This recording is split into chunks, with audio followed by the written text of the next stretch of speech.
Please start. आज absent कौन कौन है?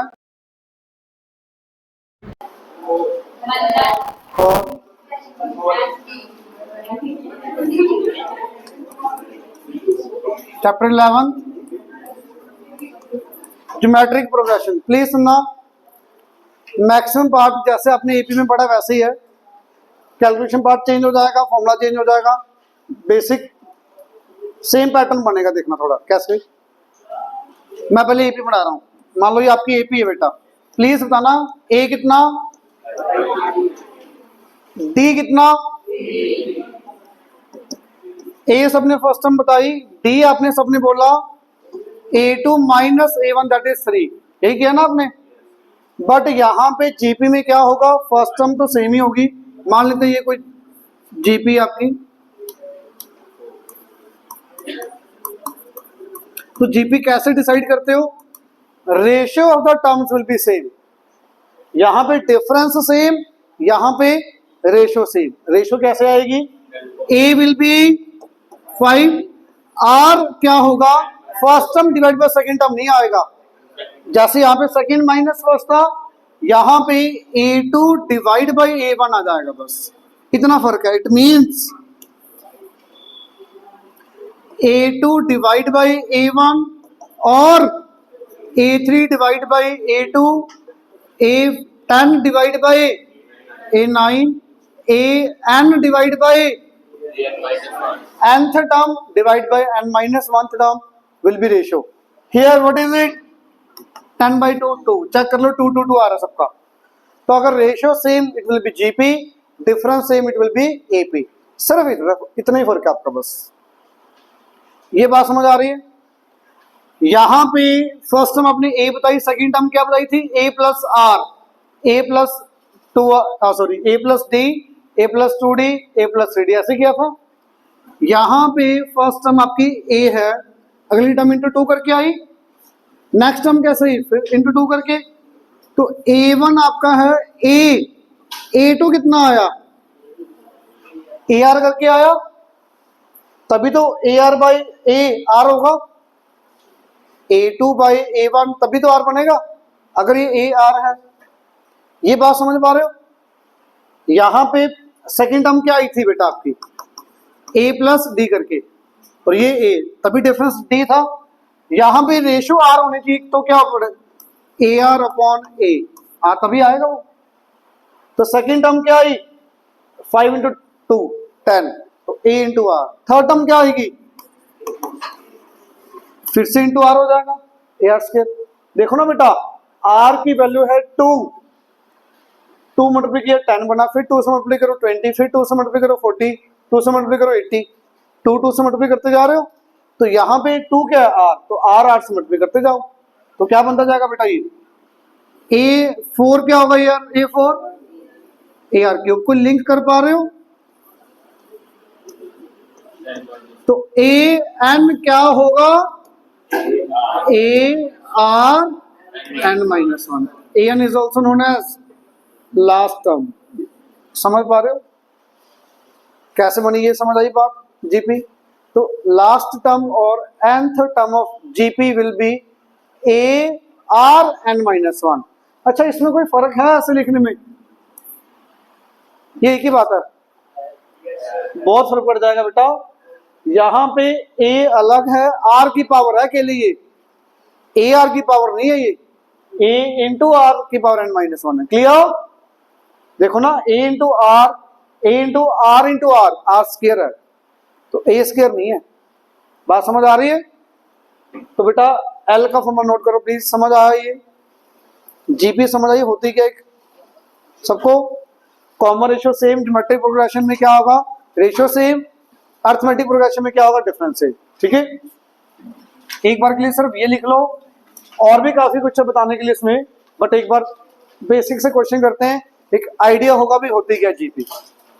पहले एक बार ये नोट कर लो, nth टर्म और last term of GP will be AR n minus 1। Question भेज दिए ग्रुप पे बेटा, करके लेके आना सबने, नोटबुक भी करके लेके आना, चेक करूँ कल होमवर्क। नोट कर लिए बेटा? ये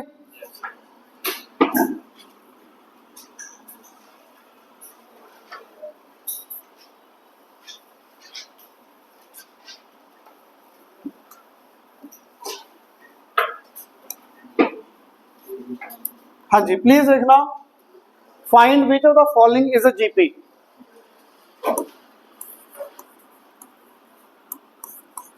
जीपी है कि नहीं है कैसे चेक करेंगे? Second term divide by first term, बताना कितना आएगा? Third term divide by second term, fourth term divide by third term, 2 to 2 आ रहा है, yes it will be GP. Clear? ये चेक करते हैं जीपी है कि नहीं। जब भी फ्रैक्शन में होगा तो लिख के देखना, 2/3 डिवाइड बाई, घट गया 2 आ गया, आगे करना 1 डिवाइड बाई 2/3,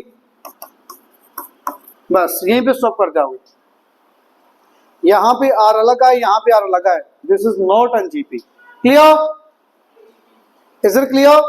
याद आ रहा है? एपी में तो कुछ स्टार्टिंग वाले क्वेश्चन ऐसे थे, वहां पे डिफरेंस चेक करके देखा था, यहाँ पे रेशियो चेक करके देखनी है। सेम टाइप आएंगे, जैसे उसमें लेवल बढ़ता गया था क्वेश्चंस का, वैसे यहाँ पे होगा। इसमें बच्चों को मुश्किल क्यों लगता है इस चैप्टर को? क्योंकि कैलकुलेशन पार्ट थोड़ा सा ध्यान से करने वाला है, वो करते ही नहीं है, कैलकुलेटर पे कर लेते हैं या फिर देख के कर लेते हैं। समझ हर बच्चे को आ जाएगा, प्रॉपर कैलकुलेशन पार्ट करनी है। डाउट हो कैलकुलेशन पार्ट में वो समझना मेरे से। एपी के तो डाउट सिंपल होते हैं, कैलकुलेशन वाला पार्ट, इसमें डाउट आते हैं कैलकुलेशन में, प्लीज सुन लेना, समझ लेना, ना समझ आए तो। सेकंड क्वेश्चन पढ़ोगे क्या निकालना? Find the 20th term and nth term. AP के अंदर क्या कुछ चाहिए होता था? ए और डी, यहां पे क्या चाहिए? ए और आर। ए और आर आगे तो एपी आती जाएगी, जीपी आएगी। पूरे चैप्टर में ए एंड आर आपने फाइंड करना है। ए कितना बता दो, दिख रहा है सबको? ए आर कैसे आएगा? -1/2 divide by 1, it will be -1/2। ए और आर आ गया, बड़े नाम से ए और आर आ गया, समझ आ रहा है? तो बेटा बताओगे 20th टर्म क्या होगी? अध्ययन बेटा A20 का फॉर्मूला ये देखो बेटा, A3 कितना? AR², A4 कितना? AR³, A20 कितना होगा? AR, मैं वैल्यू नहीं पूछ रहा, मुझे A20 का फॉर्मूला बताओ पहले क्या होगा?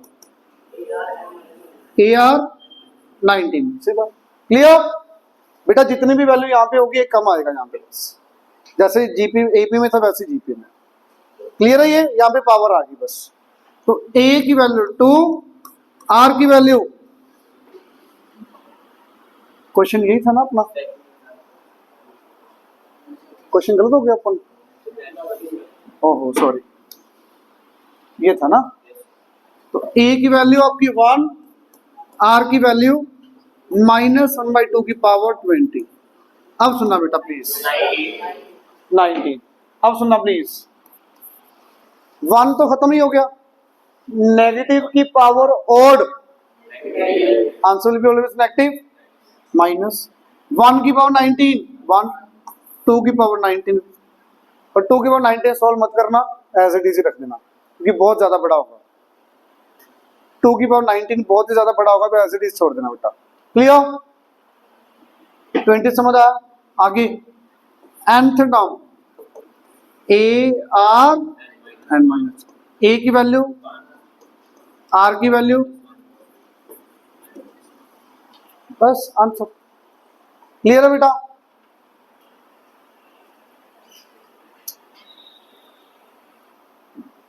पूछा कैसे ये बता सकते हो सिर्फ? जीपी दिखते ए कितना, आर कितना आएगा? 3/√3, रैशनलाइज करो, ये भी कितना आ गया? ए भी √3, आर भी √3, ऐसे ऐसे करके जीपी चल रही है। 729 पूछा क्या? 729 कौन सी पोजीशन पे होगा इस जीपी में, ये पूछा है। उसमें भी था ना ऐसा क्वेश्चन, nth टर्म गिवन थी, n पूछा था। यहां भी nth टर्म गिवन है, n पूछा भी, ये कौन सी पोजीशन पे होगी टर्म। समझ आ रहा है क्वेश्चन? लिंक कर पा रहे हैं पिछले चैप्टर से? सेम टाइप के क्वेश्चन आ रहे हैं, बस ये एपी, ये जीपी होगी, वो एपी थी। ए आ गया, आर आ गया, 729 क्या है? ए एन या लास्ट टर्म है ना? तो लगा दो बेटा formula, an is equal to a into r की पावर,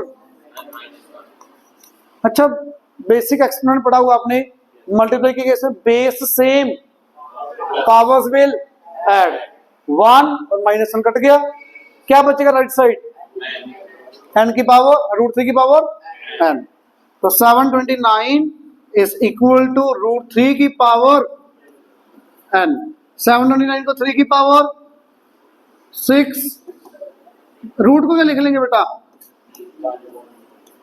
ये बताओ समझ आया, रूट को 1/2 लिख सकते हो, रूट का मतलब 1/2, तो 1/2 into n, n/2, clear. Now compare करो बेटा, n विल बी 12, समझ आया सबको, 6 इक्वल टू n/2, 2 इधर मल्टीप्लाई, n इक्वल टू 12। कई बच्चे ऐसे नहीं करते, इसको ऐसे लिख लेते हैं, ऐसे करने के बजाय कई दिमाग ऐसे लगाते हैं भी ये √3 की पावर 12 होता है और ये √3 की पावर n, बात एक ही आना 12 नहीं, आंसर 12 ही आएगा, बट मेरे ख्याल से ये ऐसे दिमाग में कम आएगा बच्चों के, 3 की पावर 6 ज्यादा आएगा दिमाग में, तो 3 की पावर 6, 3 की power n/2, 6 equal to n/2, n will be 12, clear. दोनों बता दिए, जो आपको इजी लगे आप वो कर लेना।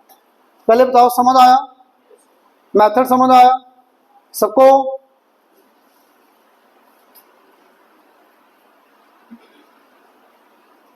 थोड़ा सा डेटा मीटा ज्यादा है ना, मैं बोल देता हूं, देखना क्या दिया है, बता सकते हैं मुझे, फोर्थ टर्म का मतलब AR⁵, सबको समझ आ रहा है, AR⁵ equal to 16, AR⁵ equal to, seventh term is 128, AR⁵ equal to, किसी भी बच्चे को डाउट, एग्जाम्पल नंबर 4, 2 इक्वेशन वहां पे बनती, 2 इक्वेशन यहाँ पे बन गई, जैसे a सेकंड दे दिया, a+2d आ गया, a+7d आ गया, 2 इक्वेशन से a और d निकालते थे, यहाँ भी 2 इक्वेशन आ गई, वहां पे आपको या तो प्लस माइनस करते थे या सब्स्टिट्यूट करते थे, यहाँ पे प्लस माइनस करके नहीं आएगा, दिमाग में रखना, जब भी प्रोडक्ट ऑफ वेरिएबल्स हो ना, प्रोडक्ट ऑफ वेरिएबल, या तो सब्स्टिट्यूशन मेथड लगेगा या डिवाइड कर दो, डिवाइड करके ज्यादा इजी लगेगा, देखो आप, AR⁵ divide by AR⁵, 128 divide by 16, ए से कट गया सीधा ही, लेफ्ट साइड कितना आ गया, तो डिवाइड करके ज्यादा इजीली सोल्व होता है जीपी के अंदर, ये कटिंग कर दो, 8 को कुछ लिख सकते हो, व्हाट इज R, और जब भी R आ जाए ना, उसको छोटी वाली इक्वेशन पुट करा करो, बड़ी वाले में भी आएगा सेम आंसर, क्यों कैलकुलेशन पार्ट बड़ा करना है, जब इसमें हो रहा अपना 2 की पावर 3, 8 नीचे गया, A will be please tell me, clear, दोबारा देख लो, R तो 2 समझ आ गया, 2 पुट करना यहाँ पे, 2 का cube 8, 16/8 2, A will be also 2, clear. पूछा क्या था क्वेश्चन में,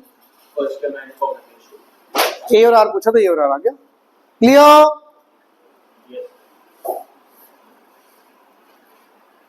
प्लीज बताने की कोशिश करो, पहले चेक करो जीपी है,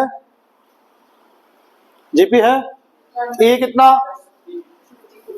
ए कितना, ए तो बता दो यार, आर कितना आएगा, 1/3 दिख रहा है सबको,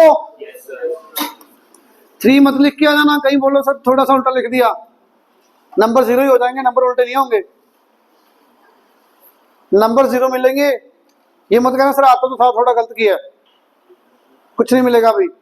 second term divide by first term आएगा, प्लीज ध्यान रखना, तो कितना आ गई, ए आ गया, आर आ गया, नेक्स्ट 3 टर्म्स बता सकते हैं मुझे,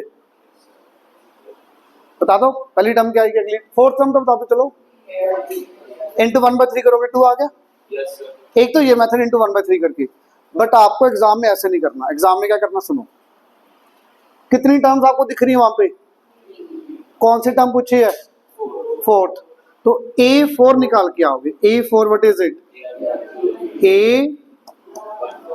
R की power 3 clear 54 into 1/27 it will be same A5 आ जाएगा A6 आ जाएगा क्लियर मेथड समझ आ रहा है मैं फास्ट नहीं कर रहा समझ आ रहा है एग्जाम्पल 6 अच्छा इससे करने से पहले एक और करते हैं कुछ सोच के बताना जल्दबाजी नहीं करनी दक्ष बताना any 3 terms of AP not GP AP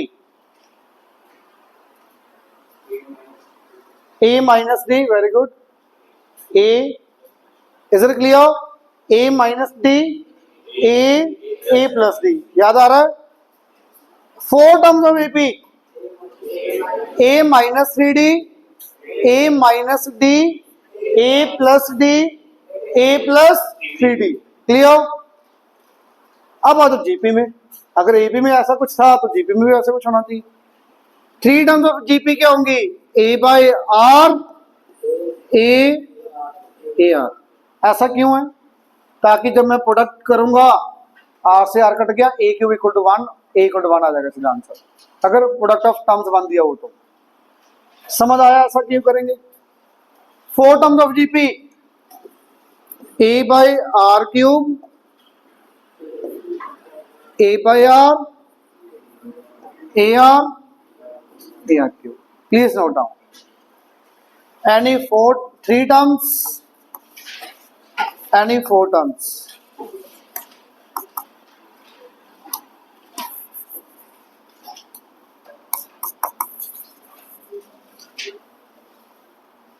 अच्छा 5 टर्म्स बता सकते हो AR square A by R square cube में एक अगली टर्म आ जाएगी एक पिछली टर्म आ जाएगी हाँ जी बेटा फोर्थ में बेटा वही जैसे अपना वहां पे क्या था A minus 3D A minus D A plus D 2D का डिफरेंस था ना यहाँ पे 2R का आ जाएगा देख लो 2R कॉमन रेशियो 2R